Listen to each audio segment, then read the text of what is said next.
नमस्ते सबैजना साथीहरूलाई एउटा फेरि नयाँ कम्पनीको आइपिओ आउँदैछ त्यसैको बारेमा हामी कुरा गर्नेछौँ। यस कम्पनीको नाम रहेको छ Kalinchok hydro power company limited. यस कम्पनीले हामी सर्वसाधारण लगानीकर्ताहरूको लागि चैत्र 22 गतेदेखि आइपिओ निष्कासन गर्नेछ।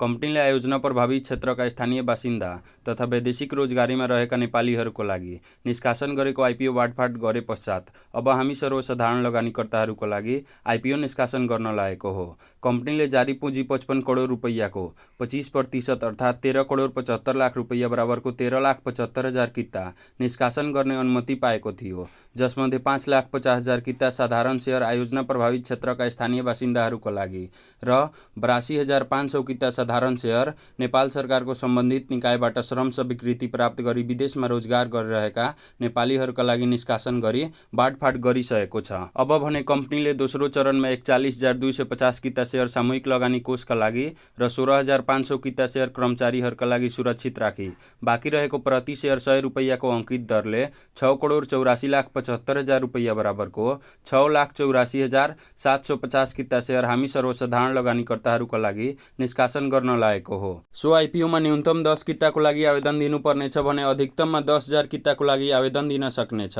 निष्कासन बन्द छिटोमा चैत्र 25 गते हुनेछ भने ढिलोमा 2083 वैशाख 6 गते हुनेछ। आइपिओ निष्कासनको लागि गराएको रेटिङमा केयर रेटिङ नेपालले कम्पनीलाई केयर एनपी इस्युवा रेटिङ प्रदान गरेको छ।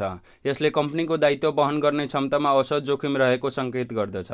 कम्पनीले सञ्चालन गरेको 5 मेगावाटको सागु सोरुन खोला जलविद्युत आयोजना कुल लागत 1 अर्ब 20 करोड रुपैयाँ रहेको छ भने प्रति मेगावाट लागत 24 करोड 14 लाख रुपैयाँ रहेको छ। सो जलविद्युत आयोजनाको विद्युत अनुमति पत्र 29 वर्ष 5 महिना बाँकी रहेको छ।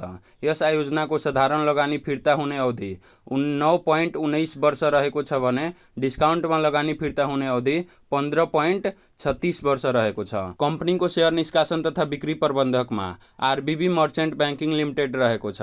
लगानीकर्ताले नेपाल धितोपत्र बोर्डबाट अनुमति लिई आसवा सेवामा सहभागी ब्याङ्क तथा वित्तीय संस्था र तिनका तोकिएका शाखा कार्यालयहरूबाट सी आसवा प्रणाली मार्फत आवेदन दिन सक्नेछन्। यसका साथै सिडिएसई एन्ड क्लियरिङ लिमिटेडको सफ्टवेयर मेरो सेयर अनलाइन प्रयोग गरी पनि आवेदन दिन सक्नेछन्। हजुरहरूलाई यो भिडियो कस्तो लाग्यो एउटा सानो कमेन्ट गरिदिनु होला र भिडियो मन परेको भए एउटा लाइक गरी च्यानललाई सब्स्क्राइब गरिदिनु होला।